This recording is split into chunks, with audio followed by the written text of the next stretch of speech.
Il est évident que ce qui fait le lit de l'islam, c'est, notre vide. Le vide, dont étaient emplies, nos élites et le vide dont, est empli, hélas, un certain nombre de nos populations, franco-françaises. Voilà, tout cela est lié à une longue histoire, à une longue tradition de déracinement, républicain avec, la déchristianisation, la lutte contre nos petites patries que sont les provinces et cetera. Mais il est clair que le mal est en nous.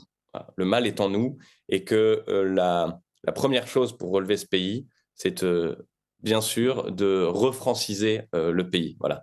La tâche de nos aïeux, politiques, la tâche de nos parents, de nos grands-parents a été d'essayer de sauver ce qui pouvait l'être pour pouvoir nous le transmettre, un peu de patriotisme, la tradition catholique, un certain nombre de choses. Je crois que notre tâche à nous, c'est, de faire prospérer, cet héritage, ce reliquat et de refranciser les gens.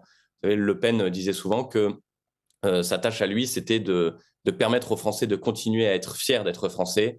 Eh bien, celle de notre génération, c'est de redevenir Français, c'est de refranciser le pays. Et ceci n'est pas impossible, puisqu'il nous reste en réalité un certain nombre de choses, et pas seulement des vestiges lointains. Si l'on pense à un pays comme Israël, qui s'est bâti 2000 ans après le départ des Juifs du foyer de la Palestine, et qui ont réussi à reconstituer un État, il n'y a aucune raison que nous, qui sommes encore très nombreux, qui avons encore nos Mmh. monuments, notre littérature, notre religion, notre gastronomie et un certain nombre de choses, nous ne parvenions pas à refaire de notre pays ce qu'il devrait être.